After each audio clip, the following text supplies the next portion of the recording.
Hello everyone, আমি রিঙ্কু। কেমন আছো সবাই? চলে এসেছি আরও একটা নতুন ভ্লগ নিয়ে তোমাদের সাথে। আমার আরও একটা নতুন ভ্লগে তোমাদের অনেক অনেক অনেক স্বাগত।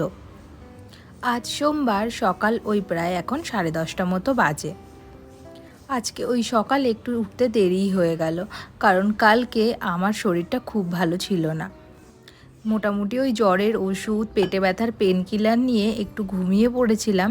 তারপর হুঁশ ছিল না যে সকালবেলা 10টায় কখন অ্যালার্ম দিয়েছি, অ্যালার্মের মতো বেজে গেছে আর আমি ঘুমিয়ে গেছি। রাতে অমিত আমার জন্য একটু মিছরি আর মেথির জল ভিজিয়ে রেখেছিল, সেটাই এখন উঠে খেয়ে নেব আর ওর জন্যে কিছুটা জল সাইড করে রেখে দেবো।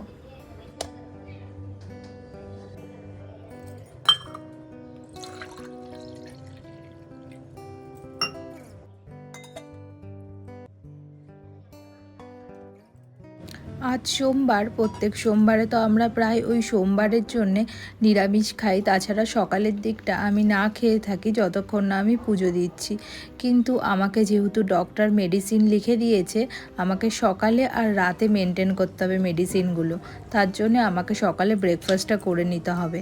আর কালকে এত মেডিসিন খেয়েছি, তার জন্য শরীরটাও অনেক দুর্বল।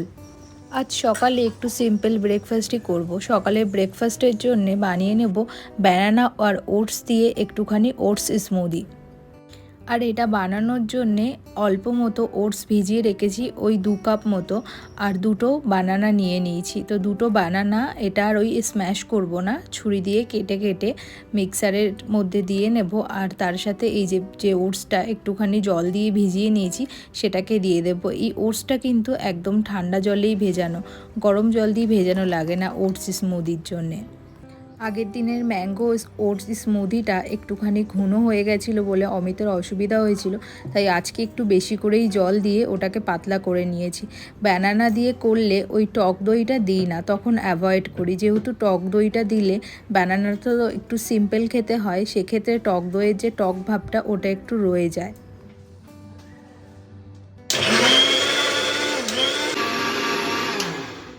এই যে জিনিসগুলো সাপ্তাহিক বাজার, সেগুলো যে আমি বিগ বাস্কেটে অনলাইন থেকে কিভাবে তুলি তোমাদেরকে একটা ছোট্ট ভ্লগের মাধ্যমে দেখিয়েছি। তোমরা পারলে ওই ভ্লগটা দেখো। সকালে উঠেই দেখলাম মেঘ নেই, 1 ঘন্টার মধ্যেই এতটা ঘন মেঘ করে এসছে বাইরে। দেখো তোমরা, এক্ষুনি ঝড় বৃষ্টি নামবে। আর কালকে অনেকগুলো জিনিস কেচে দিয়েছি, এখানে আবার অমিতের অফিসের অনেকগুলো জামা কাপড়ও রয়েছে, তাই ঝটপট করে বাইরেটা চলে আসলাম, এগুলোকে তুলে নিতে হবে। এই দুদিন প্রচণ্ড ঝড় বৃষ্টি হয়েছে। যখন ঘন মেঘ করে আছে, তারপরেই যেভাবে বৃষ্টিটা আসছে দমকা হাওয়া দিয়ে, সেটা ঝড়ের থেকে কম কিছু না।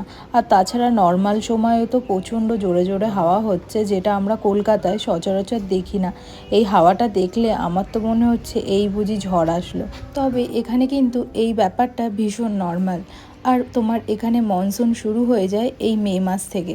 কিন্তু যদিও ব্যাঙ্গালোরে 2বার মনসুন হয় বছরে, সেটা জুন থেকে সেপ্টেম্বর, আর একটা শুরু হয় অক্টোবর থেকে ডিসেম্বর। এপাশে যে সরে সরে আসে না, ওই ক্লিপগুলো তো প্রচন্ড ভালো টাইট হয়। আর মেঘ যখন থাকে না, তখন তো আকাশ ভীষণ পরিষ্কার থাকে, আর তখনই এইরকম দমকা হাওয়াটা দেয়। এই বৃষ্টি আসার আগে ঘরের সমস্ত জানলাগুলো দিয়ে দিতে হবে। এই পশ্চিম দিক থেকে ঝড়ো হাওয়া দিয়ে বৃষ্টিটা আসে, তার ফলে না একদিন আমরা বাইরে ছিলাম আর এসে দেখছি ঘরের খাটের কিছুটা অংশ ভিজে গেছিলো। এই শনি রবিবার ঝড় বৃষ্টি হয়ে বেশ ভালো ঠান্ডা পড়েছে। এই ঠান্ডাটা সচরাচর আমি তো নিতে পারছি না। তার উপরে আমি নিয়ম করে না গিজারে স্নান করেছি, আর না নিয়ম করে গায়ে কিছু চাপা দিয়েছি যখন বাইরে বেরিয়েছি। আর এই সবেরই সাইড এফেক্ট হচ্ছে আমার হঠাৎই কালকে জ্বর চলে এসছে। এখানে এই মে মাস থেকে যখন বৃষ্টি শুরু হয়ে যায়, বেশ ভালো ওয়েদার হয়ে যায় তখন। এখন তো রাতের দিকে 22, 23, 24 এরকমই থাকছে তাপমাত্রা, সেটা কখনো কখনো 21ও হয়ে যাচ্ছে।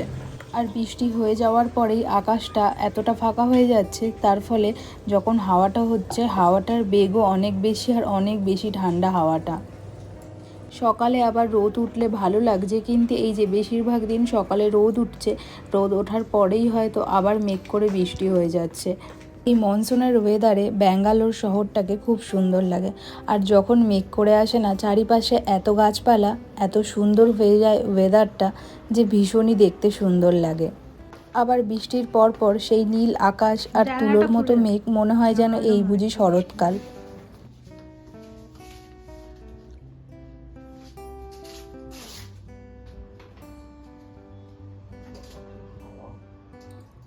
সকালেও প্রচণ্ড হাওয়া দিচ্ছিল, এই জানলাটা খুলতে পারছি না, এত হাওয়ার ফোর্স।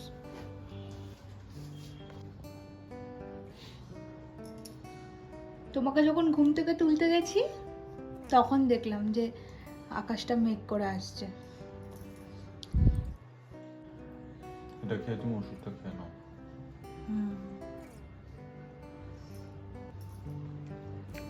আমাকে হসপিটাল থেকে ওই 1 সপ্তাহের ওষুধ দিয়েছে। তার মধ্যে এই যে এই 3টে ওষুধ আছে, যেটা সকাল আর রাতে নিয়ম করে খেতে হবে। আর একটা ওষুধ দিয়েছে, ওটা ওই 2 চামচ গরম জলের সাথে মিশিয়ে খেতে হবে।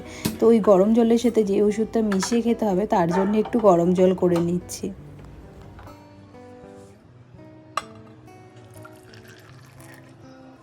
তোমরা নিশ্চয়ই দেখে বুঝতেই পারছো কতটা বিদঘুটে খেতে হবে।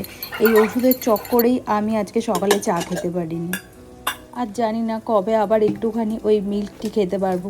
এই ওষুধ খাওয়ার জন্যে মনে হয় না মিল্ক টি খেতে পারবো। মিল্ক টি খেলেই ওষুধ আর মিল্ক টি একসাথে হয়তো বমি হয়ে বেরিয়ে যেতে পারে।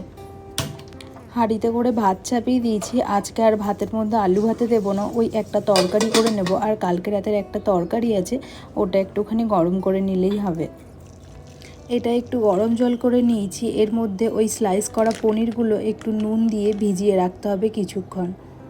যেহেতু এগুলো একেবারে স্লাইস করে প্যাকেজিং করে দেওয়া হয়, তার জন্যে এই প্যাকেটটার গায়েই লেখা থাকে একটু গরম জল করে। তার মধ্যে আমি স্পেশালি নুন দিই, কারণ তবে পনিরটা নরম হয়ে যায় অনেকটাই।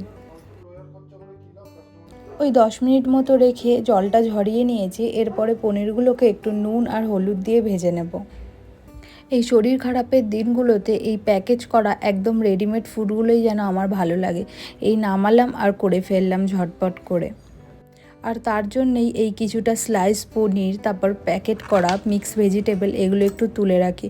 কারণ হঠাৎ করে শরীর খারাপ করলে আর তো সেকেন্ড হ্যান্ড পাবো না এখানে, আমাকে নিজেকেই সবটা সামলে নিতে হয়। তার জন্য আমি এগুলো আগে থেকেই একটু অ্যারেঞ্জ করে রাখি। প্রবলেম তাই বলে কি ঠাকুরেরও লাইটে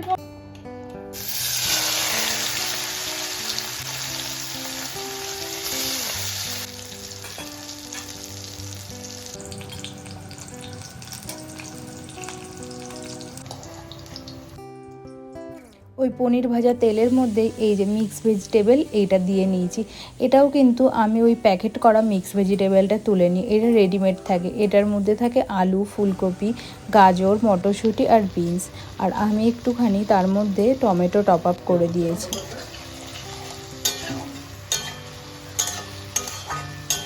হচ্ছে ফিক্স করে দেখতে হবে। এটাকে এদিক থেকে এরকম ভাবে রাখতে পারি। এই সবজিটায় ফোড়নে দিয়ে নিয়েছি একটু আদা ফোড়ন।